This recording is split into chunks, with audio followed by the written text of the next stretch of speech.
72세. 아내는 내 이름을 잊었고 나는 여전히 밥을 지었다. 아내와 조용히 살 줄 알았다. 그런데 현실은 달랐다. 아내가 치매에 걸렸다. 갑자기 모든 것이 바뀌었다. 처음엔 깜빡하는 정도였다. 열쇠를 어디 뒀는지 모르고 가스불을 끄지 않고 같은 말을 반복하고 그냥 나이 들어서 그런가 보다 했다. 그러다 어느 날 내 얼굴을 못 알아봤다. 40년을 함께 산 남편을 낯선 사람처럼 봤다. 그때 알았다. 이건 단순한 건망증이 아니라고. 병원에 갔다. 의사가 말했다. 치매는 시간이 걸립니다. 시간이 걸린다는 말의 의미를 그때는 몰랐다. 앞으로 몇 년을 이렇게 살아야 하는지, 돈이 얼마나 들어갈지, 내 몸과 마음이 어떻게 망가져갈지 아무것도 예상하지 못했다. 은퇴 후 계획이 있었다. 아내와 텃밭 가꾸고 손자들 만나고 가끔 여행도 하고 평범한 노후였다. 그런데 그 모든 계획이 한순간에 사라졌다. 간병이 삶의 전부가 되었다. 새벽 5시마다 알람이 울린다. 기저귀를 갈아야 한다. 약을 먹여야 한다. 밥을 차려야 한다. 하루 종일 아내의 곁에 있어야 한다. 잠시라도 눈을 떼면 어디로 갈지 모른다. 집 밖으로 나가면 길을 잃는다. 가스불을 켜놓고 있는다. 24시간 긴장해야 한다. 몸이 먼저 신호를 보냈다. 허리가 아프기 시작했다. 아내를 들어 올릴 때마다 뜨끔했다. 어깨도 결렸다. 목도 뻣뻣해졌다. 잠을 제대로 못 자서 머리가 무거웠다. 그래도 버텨야 했다. 대신할 사람이 없었다. 현실은 기다려주지 않았다. 매일 아침 알람 소리와 함께 시작되는 일상. 약 냄새가 배인 집. 눅눅한 병실 공기처럼 무거운 하루들. 이런 생활이 언제까지 계속될지 알 수 없었다. 돈이 나가기 시작했다. 병원비가 만만치 않았다. 약값도 계속 늘었다. 기저귀며 영양제며 간병용품들. 생활비는 그대로인데 지출만 늘었다. 은퇴연금으로는 턱없이 부족했다. 처음엔 저축으로 버텼다. 그런데 한 달, 2달 지나면서 통장 잔고가 눈에 띄게 줄었다. 이대로 가면 몇 년 못 버틸 것 같았다. 뭔가 해야 했다.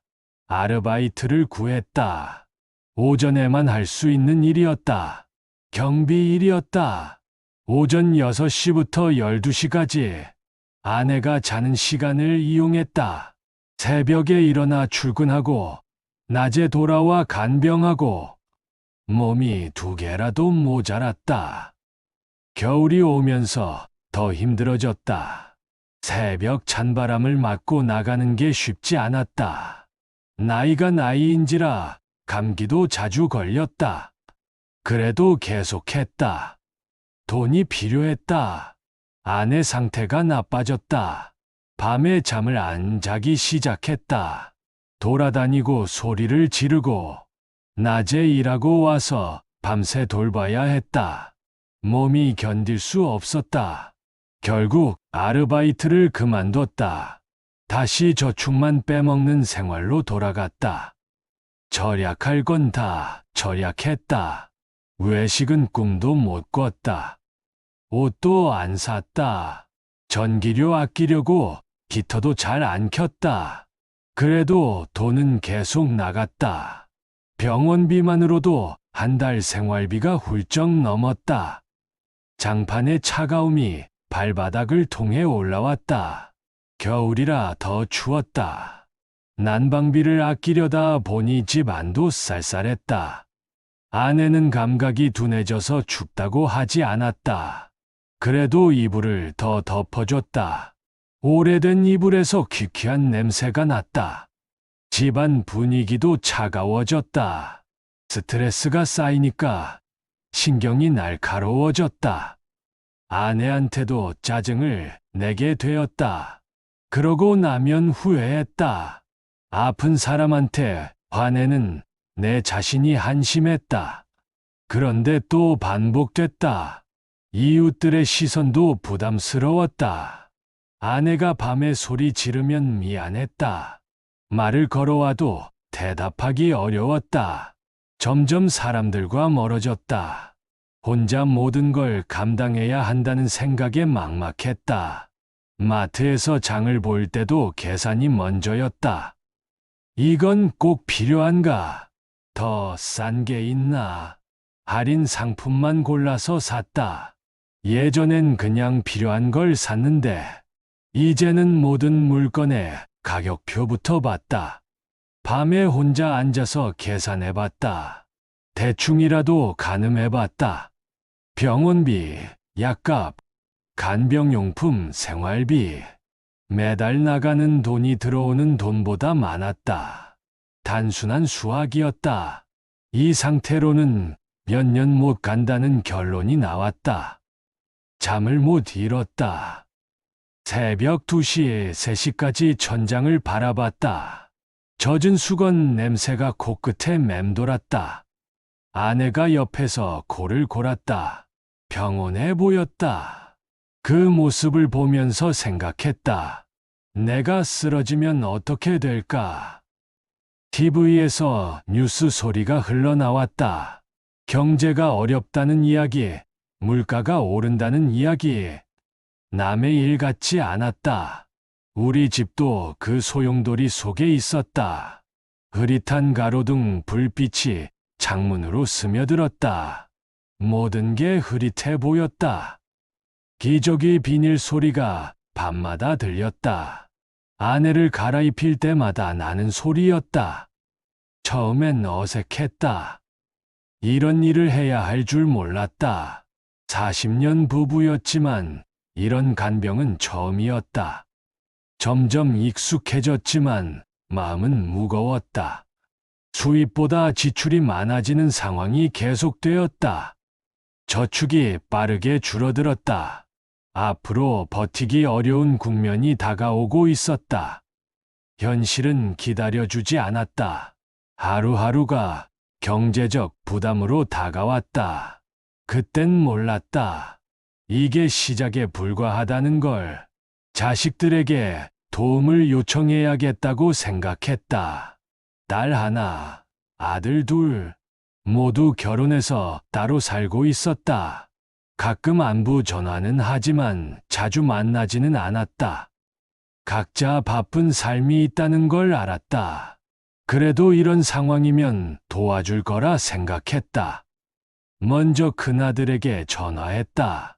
상황을 설명했다. 엄마 간병이 힘들다고, 돈도 많이 들어간다고, 가끔이라도 와서 도와달라고 했다. 아빠, 저도 여유가 없어요. 예상하지 못한 대답이었다. 더 구체적으로 설명해봤다.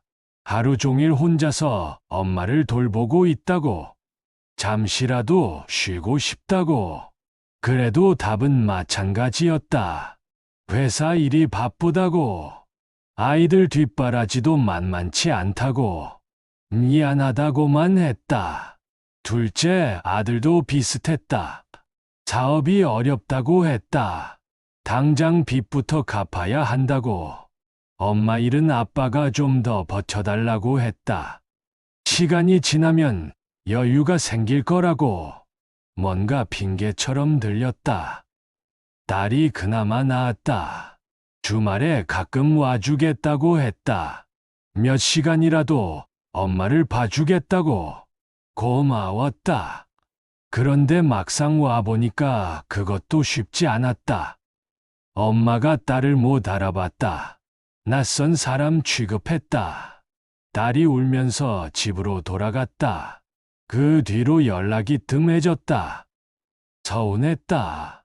40년 넘게 키운 자식들이었다.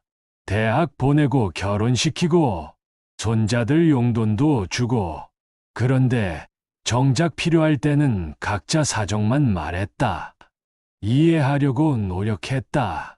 정말 여유가 없을 수도 있다고. 그래도 마음 한구석이 쓸쓸했다. 친구들과도 멀어졌다. 예전엔 동네 경로당에서 화투도 치고 이야기도 나누고 했다. 이제는 그럴 시간이 없었다. 집을 비울 수가 없었다. 친구들이 연락해도 만날 수 없다고 했다. 몇 번 그러다 보니 연락도 줄었다. 고립되는 느낌이었다. 세상과 단절되는 것 같았다. 하루 종일 집 안에서 아내와 둘만 있었다. 대화도 안 되었다.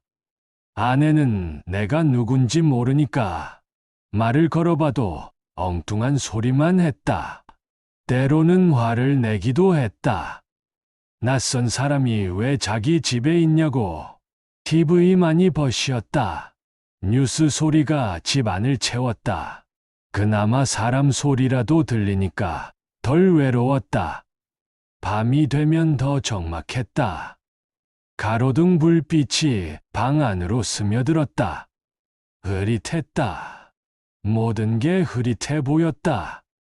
가족 단체 톡방에서도 소외됐다. 손자들 근황이나 일상 이야기들. 예전엔 같이 대화했는데 이제는 읽기만 했다. 끼어들 여유가 없었다. 무슨 말을 해야 할지도 모르겠었다. 간병 이야기만 할 수는 없으니까. 명절이 제일 힘들었다. 예전엔 온 가족이 모여서 더들썩했다. 이제는 아내 때문에 나갈 수도 없었다. 자식들이 잠깐 들르긴 했다. 그런데 어색했다. 엄마를 보는 자식들 표정이 불편해 보였다. 일찍 일어났다. 각자 할 일이 있다면서 혼자라는 생각이 자꾸 들었다. 아내는 옆에 있지만 혼자였다. 자식들은 살아있지만 멀었다. 친구들도 점점 연락이 뜸해졌다. 세상에 나 혼자 남은 것 같았다. 밤에 장판에 누워서 생각했다. 옆에서 아내가 잠꼬대를 했다. 알아들을 수 없는 소리였다. 오래된 이불에서 퀴퀴한 냄새가 났다. 언제부터 이런 냄새가 났나 싶었다. 그런 것도 신경 쓸 여유가 없었다. 이런 상황이 언제까지 계속될까? 자식들이 도와줄 날이 올까? 아니면 끝까지 혼자서 해야 할까? 답이 없었다. 현실은 기다려주지 않았다. 하루하루 버티는 수밖에 없었다. 그날 깨달았다. 가족이라는 이름만으로는 어쩔 수 없는 게 있다는 걸. 혼자서는 한계가 있었다. 전문적인 도움이 필요했다. 장기요양보험 제도가 있다고 들었다. 신청해보기로 했다. 동사무소에 갔다. 서류가 복잡했다. 의사소견서, 진단서, 각종 증명서들 하나하나 준비하는데 시간이 걸렸다. 병원을 여러 번 왔다 갔다 해야 했다. 아내를 혼자 둘 수도 없어서 같이 데리고 다녔다. 쉽지 않았다. 서류를 다 내고 기다렸다. 등급 판정을 받아야 한다고 했다. 조사원이 집에 와서 아내 상태를 확인했다. 여러 가지 질문을 했다. 이것저것 테스트도 했다. 결과는 3등급이 나왔다. 그럭저럭 서비스를 받을 수 있는 등급이었다. 그런데 문제가 있었다. 대기자가 많다는 것이었다. 당장 서비스를 받을 수 없다고 했다. 직원이 말했다. 대기만 몇 달은 걸립니다. 몇 달을 기다릴 여유가 없었다. 당장 도움이 필요한 상황이었다. 그렇다고 손 놓고 있을 수는 없었다. 다른 방법을 찾아야 했다. 민간 간병 서비스를 알아봤다. 비용이 만만치 않았다. 하루 종일 맡기면 한 달에 엄청난 돈이 들었다. 그렇다고 몇 시간만 맡기기엔 효과가 적었다. 결국 주 2회, 하루 4시간씩만 이용하기로 했다. 처음엔 좋았다. 그 시간만이라도 자유로웠다. 혼자 마트에 가서 장을 볼 수 있었다. 친구들과 커피도 마실 수 있었다. 오랜만에 사람다운 시간을 보냈다. 그런데 비용이 부담이었다. 주 2회인데도 한 달에 상당한 돈이 나갔다. 저축이 더 빠르게 줄어들었다. 그리고 간병사가 자주 바뀌었다. 아내가 적응하기 어려워했다. 낯선 사람이 오면 불안해하고 거부감을 보였다. 어떤 날은 간병사가 갑자기 못 온다고 연락이 왔다. 개인 사정이 생겼다거나 아프다거나, 그러면 계획이 다 틀어졌다. 그날 볼 일이 있어도 포기해야 했다. 믿고 맡길 수 있는 사람을 찾기가 어려웠다. 주야간보호센터도 알아봤다. 낮에 아내를 맡기고 저녁에 데려오는 시스템이었다. 그런데 집에서 멀었다. 차로 30분은 가야 했다. 아침에 데려다 주고 저녁에 데려오려면 하루 2번 왕복해야 했다. 기름값도 만만치 않았다. 무엇보다 아내가 적응을 못했다. 낯선 환경에서 불안해했다. 집에 오면 피곤해했다. 밤에 더 심하게 돌아다녔다. 오히려 상태가 나빠지는 것 같았다. 몇 주 해보다가 그만뒀다. 데이케어 센터, 복지관, 보건소, 여러 곳에 문의해봤다. 다들 좋은 얘기만 했다. 그런데 막상 이용해보면 현실은 달랐다. 대기가 길거나 비용이 비싸거나 아내 상태에 맞지 않거나 딱 맞는 서비스를 찾기 어려웠다. 단기 보호시설도 알아봤다. 며칠 동안 아내를 맡기고 내가 좀 쉴 수 있는 서비스였다. 그런데 예약이 어려웠다. 몇 달 전부터 신청해야 했다. 갑작스럽게 필요할 때는 이용할 수 없었다. 내 건강도 문제였다. 허리는 계속 아팠다. 어깨도 결렸다. 잠을 제대로 못 자니까 면역력도 떨어졌다. 감기가 자주 걸렸다. 그런데 아플 여유가 없었다. 내가 쓰러지면 아내를 돌볼 사람이 없었다. 병원에 가고 싶어도 갈 수 없었다. 아내를 혼자 둘 수 없으니까. 그러다 보니 작은 병이 큰 병이 될까봐 걱정됐다. 몸에서 보내는 신호들을 무시할 수밖에 없었다. 약 냄새가 집 안에 배었다.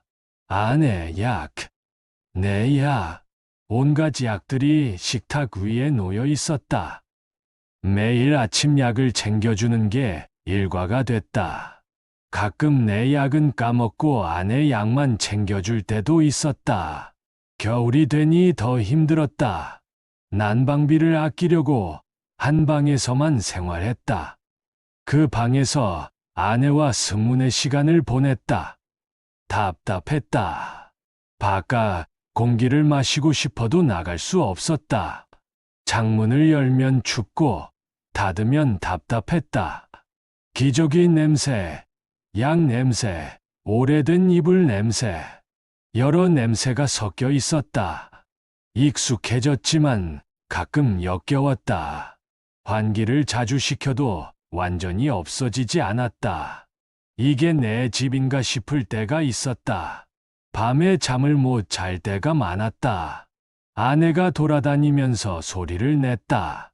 무엇을 찾는 건지 계속 뒤졌다.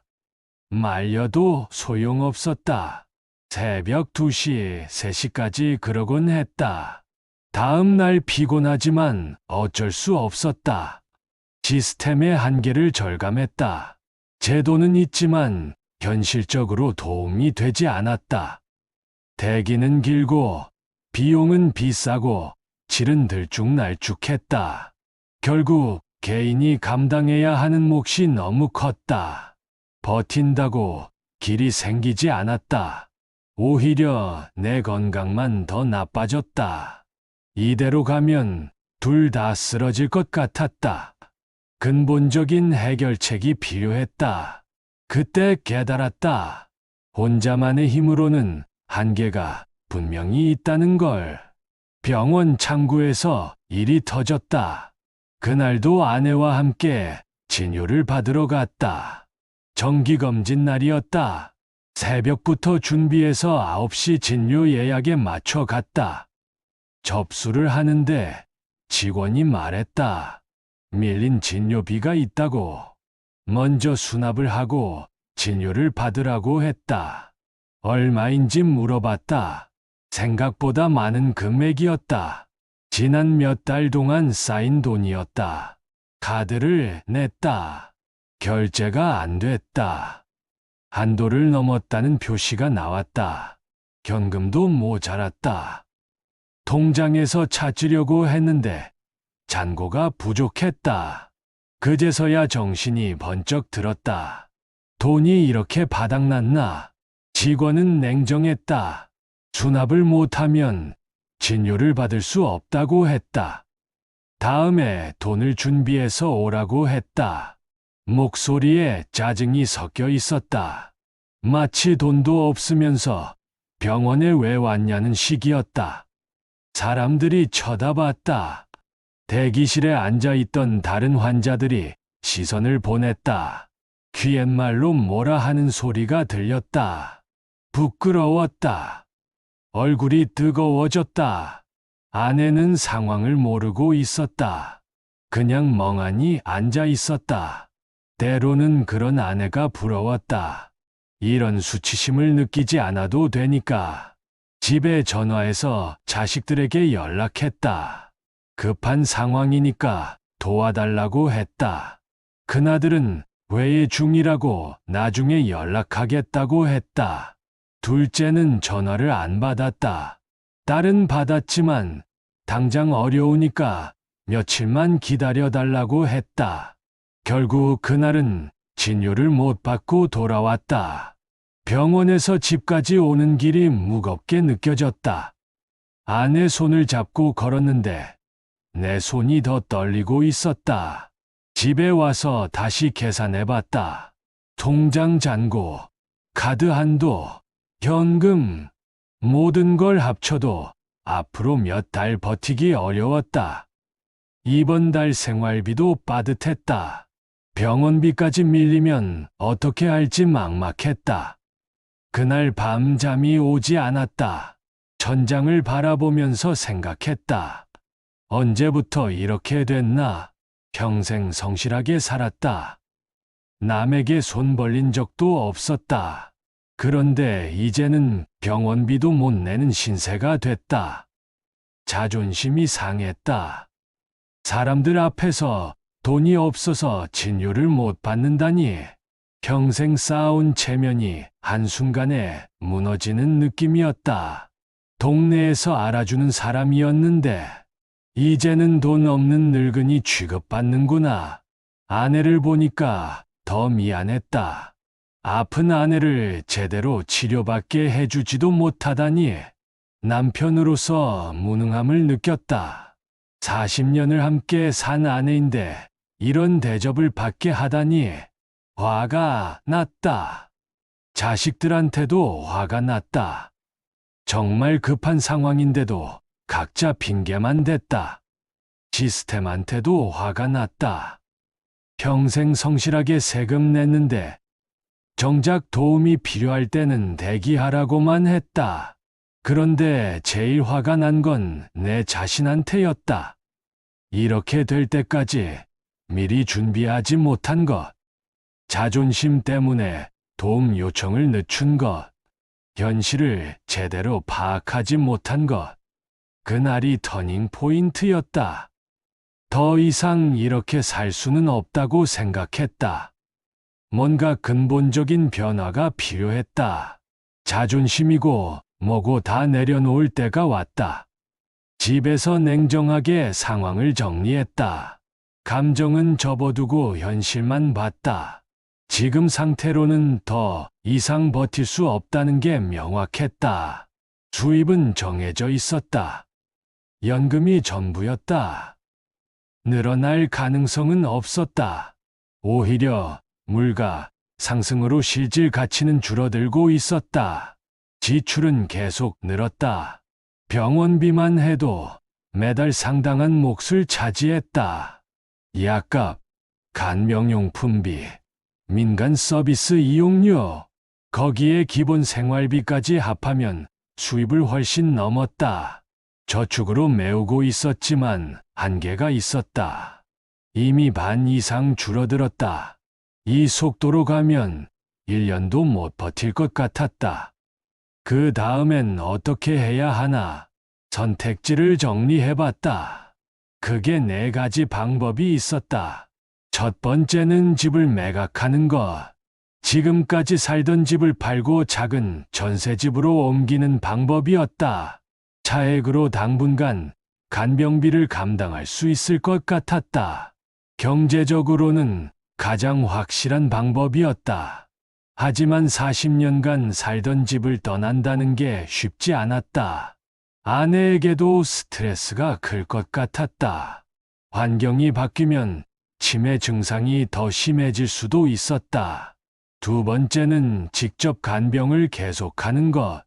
지금처럼 내가 모든 걸 감당하는 방법이었다. 비용은 최소화할 수 있었다. 아내도 익숙한 환경에서 생활할 수 있었다. 그런데 내 건강이 문제였다. 이미 한계에 와 있었다. 몇 년 더 버틸 자신이 없었다. 내가 쓰러지면 아내는 어떻게 되나? 세 번째는 자녀들에게 분담을 요청하는 것. 돈이든 시간이든 도움을 받는 방법이었다. 가족이니까 당연히 해야 할 일이라고 생각했다. 그런데 이미 한 번 요청했을 때 거절당했다. 강요할 수도 없는 일이었다. 관계만 더 나빠질 가능성이 높았다. 네 번째는 전문 기관을 이용하는 것.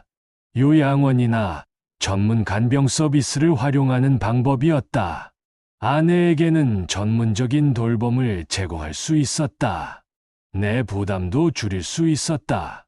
그런데 비용이 만만치 않았다. 좋은 곳일수록 더 비쌌다. 장기간 이용하려면 결국 집을 팔아야 할 것 같았다. 어느 것도 완벽한 답은 아니었다. 모두 장단점이 있었다. 무엇을 선택하든 뭔가를 포기해야 했다. 밤에 혼자 앉아서 계속 생각했다. 아내는 침대에 누워서 잠꼬대를 했다. 알아들을 수 없는 소리들, 가끔 내 이름을 부르는 것 같기도 했다. 그럴 때마다 가슴이 아팠다. 현실은 냉정했다. 감정으로는 해결되지 않았다. 돈이 있어야 치료도 받고 간병도 할 수 있었다. 사랑만으로는 부족했다. 40년 함께 산 아내지만 현실적인 선택을 해야 했다. 각 선택지의 결과를 상상해봤다.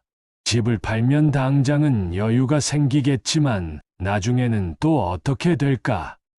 직접 간병을 계속하면 내가 먼저 쓰러질 수도 있었다. 자녀들에게 의존하면 관계가 틀어질 수도 있었다. 전문 기관을 이용하면 아내가 적응하지 못할 수도 있었다. 정답이 없는 상황이었다.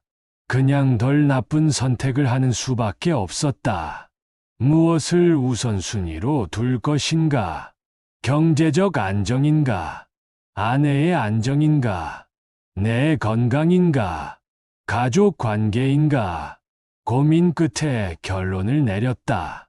우선순위는 아내의 안전과 내 건강이었다. 돈이 없으면 아무것도 할 수 없었다. 내가 쓰러지면 아내도 어차피 혼자가 되었다. 현실적인 선택을 해야 했다. 집을 팔기로 결심했다. 쉽지 않은 결정이었지만 가장 현실적인 방법이었다. 두 가지 이유가 있었다. 첫째는 경제적 안정이었다. 집값 차액으로 당분간 간병비와 생활비를 감당할 수 있을 것 같았다. 급하게 돈을 구할 필요가 없어졌다. 병원비 걱정 없이 제대로 된 치료를 받을 수 있었다. 둘째는 전문적인 돌봄이었다. 여유가 생기면 좋은 간병 서비스나 요양시설을 이용할 수 있었다. 제가 혼자서 하는 것보다 훨씬 전문적이고 체계적인 돌봄을 받을 수 있었다. 아내에게도 더 나을 것 같았다. 대신 감내해야 할 대가도 있었다. 40년간 살던 집을 떠나는 상실감이었다. 이 집에서 자녀들을 키웠다. 온갖 추억이 서려 있었다. 아내와 함께 가꾼 작은 마당도 있었다. 그 모든 걸 포기해야 했다. 아내에게도 스트레스가 클 것 같았다. 치매 환자에게 환경 변화는 부담이었다. 새로운 집, 새로운 동네. 적응하기 어려울 수도 있었다. 증상이 더 악화될 가능성도 있었다. 그래도 선택했다. 지금 상태로는 어차피 오래 버틸 수 없었다. 차라리 미리 준비하는 게 나았다.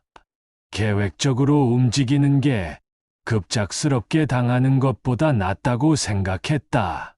부동산에 문의했다. 집값을 알아봤다.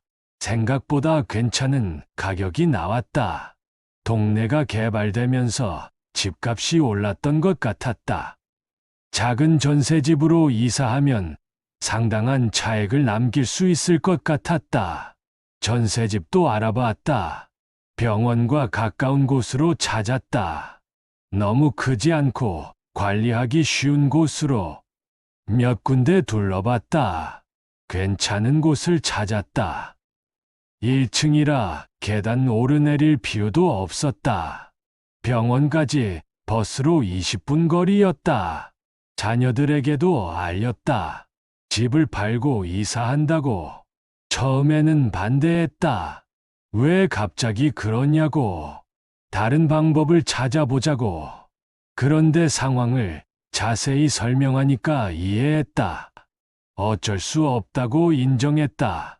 준비 과정이 복잡했다. 집 정리, 이사 준비, 각종 수소, 하나하나 처리하는 게 쉽지 않았다. 아내를 돌보면서 동시에 해야 하니까 더 힘들었다. 그래도 목표가 생기니까 힘이 났다. 이제 뭔가 해결될 것 같다는 희망이 생겼다. 막막하기만 했던 상황에서 구체적인 계획이 생겼다. 이사한 지 3개월이 지났다. 생활이 많이 바뀌었다. 루틴이 달라졌다. 새로운 집에서 새로운 일과가 시작됐다. 병원이 가까워서 진료받기가 수월해졌다. 걸어서도 갈 수 있는 거리였다. 아내와 함께 산책하기도 좋았다. 경제적 여유가 생겼다. 병원비 걱정을 안 해도 됐다. 필요한 약도 주저없이 샀다. 간병용품도 좋은 것으로 골라서 샀다. 돈 때문에 스트레스 받는 일이 줄었다. 전문 간병 서비스도 늘렸다. 주 3회에서 5회로 늘렸다. 시간도 하루 6시간으로 늘렸다. 그 시간 동안 내가 좀 쉴 수 있었다. 병원에도 갈 수 있고 장도 볼 수 있었다. 내 건강이 좋아졌다. 스트레스가 줄어서인지 잠도 더 잘 잤다. 허리 아픈 것도 조금 나아졌다. 간병사가 있는 시간에 운동도 했다. 동네 공원에서 산책하거나 간단한 체조를 했다. 자녀들과 관계도 조금 나아졌다. 더 이상 돈 이야기를 하지 않아도 됐다. 도움을 요청하지 않으니까 부담스러워하지도 않았다. 가끔 안부 전화를 하고 명절 때 만나는 정도로 돌아갔다. 아내 상태는 크게 달라지지 않았다. 치매는 계속 진행됐다. 그래도 전문적인 돌봄을 받으니까 조금 안정된 것 같았다. 간병사가 여러 가지 프로그램도 해줬다. 노래도 불러주고 옛날 이야기도 해줬다. 새로운 동네에도 조금씩 적응했다. 근처 경로당에도 가끔 갔다. 새로운 사람들과 인사를 나눴다. 완전히 친해지지는 못했지만 그래도 말상대가 생겼다. 가장 큰 변화는 마음가짐이었다. 막막했던 미래에 대한 계획이 생겼다. 당분간은 지금 방식으로 버틸 수 있을 것 같았다. 아내 상태가 더 나빠지면 요양원도 고려할 수 있었다. 선택의 여지가 생겼다. 물론 아쉬운 점도 있었다. 오래 살던 집에 대한 그리움이 있었다. 가끔 꿈에 옛날 집이 나왔다. 마당에서 아내와 함께 꽃을 가꾸던 모습이 떠올랐다. 그런 것들을 포기한 것에 대한 아쉬움이 남았다. 그래도 현실적으로는 옳은 선택이었다고 생각했다. 과거에 매달려서 현재를 망칠 수는 없었다. 지금 상황에 맞는 최선의 선택을 한 것이었다. 돌이켜보니 몇 가지 깨달은 게 있었다. 현실을 직시하는 게 중요했다. 감정적으로 접근하면 해결되지 않았다. 냉정하게 상황을 파악하고 현실적인 선택을 해야 했다. 이상과 현실은 달랐다. 미리 준비하는 게 필요했다. 급작스럽게 상황이 바뀌면 선택의 폭이 좁아졌다. 여유가 있을 때 미리 계획을 세워두는 게 좋았다. 나이 들어서 생길 수 있는 일들을 미리 생각해봐야 했다. 혼자서 모든 걸 감당하려고 하면 안 됐다. 도움을 받는 것도 능력이었다. 자존심 때문에 버티다가 더 큰 문제가 생길 수 있었다. 적절한 시점에 도움을 요청하는 게 중요했다. 가족에게 너무 기대하면 안 됐다. 각자 사정이 있었다. 가족이라고 해서 무조건 도와주는 건 아니었다. 실망하기보다는 현실을 받아들이는 게 나았다. 돈의 중요성을 절감했다. 사랑만으로는 부족했다. 현실적인 문제들을 해결하려면 경제적 여유가 필요했다. 노후 자금을 충분히 준비해야 한다는 걸 깨달았다. 건강이 가장 소중했다. 돈이 있어도 건강하지 않으면 소용없었다. 간병하는 사람이 먼저 쓰러지면 안 됐다. 자신의 건강을 챙기는 것도 책임이었다. 지금도 매일 똑같은 일상이 반복된다. 아침에 일어나서 아내를 깨우고, 약을 먹이고 밥을 차리고, 간병사가 오면 잠시 쉬고, 저녁에는 함께 TV를 보고, 밤에는 기저귀를 갈아주고, 언제까지 이런 생활을 해야 할지 모르겠다. 아내 치매는 계속 진행될 테고, 내 나이도 더 들어갈 테고, 그래도 지금은 버틸 만하다. 계획이 있으니까 덜 막막하다. 가끔 아내가 내 이름을 부를 때가 있다. 정확하지는 않지만 비슷하게 부른다. 그럴 때마다 반갑다. 아직 완전히 잊지는 않았구나 싶어서 그런 순간들이 버틸 힘을 준다. 여러분에게도 몇 가지 체크리스트를 남기고 싶다. 생활비 흐름을 기록해보자. 매달 얼마가 들어오고 얼마가 나가는지 정확히 파악해야 한다. 예상치 못한 지출이 생겼을 때 어떻게 대처할지 미리 계획해두자. 건강 루틴을 확보하자. 간병하는 사람이 건강해야 제대로 된 간병이 가능하다. 운동할 시간, 쉴 시간을 확보해야 한다. 자신의 건강을 소홀히 하면 안 된다. 제도를 미리 알아보자. 필요할 때 신청하면 늦다. 장기요양보험, 각종 복지 서비스들을 미리 조사해두자. 신청 방법과 대기 시간도 파악해야 한다. 가족과 대화 채널을 열어두자. 평소에 소통하지 않으면 위급할 때 도움을 요청하기 어렵다. 정기적으로 안부를 묻고 상황을 공유하자. 임시 대안을 마련해두자. 갑작스러운 상황에 대비한 임시 방편이 필요하다. 단기간이라도 도움받을 수 있는 방법을 찾아두자. 긴급 자금을 대비해두자. 예상치 못한 의료비나 간병비가 들 수 있다. 여유 자금을 확보해두거나 빠르게 현금화할 수 있는 방법을 준비하자. 마지막으로 2가지 질문을 드리고 싶다. 여러분이라면 가족에게 어떻게 부탁하시겠습니까? 도움을 요청할 때 어떤 방식이 좋을까요? 서로 부담스럽지 않으면서도 현실적인 도움을 받을 수 있는 방법이 있을까요? 혼자가 된 순간 어떤 선택을 하실 건가요? 자존심을 버리고 현실적인 선택을 할 수 있으신가요? 미리 계획을 세워두셨나요? 당신의 경험을 댓글로 나눠주세요. 비슷한 상황을 겪고 계신 분들에게 큰 도움이 될 것입니다. 구독과 좋아요는 영상을 만드는데 큰 힘이 됩니다. 감사합니다.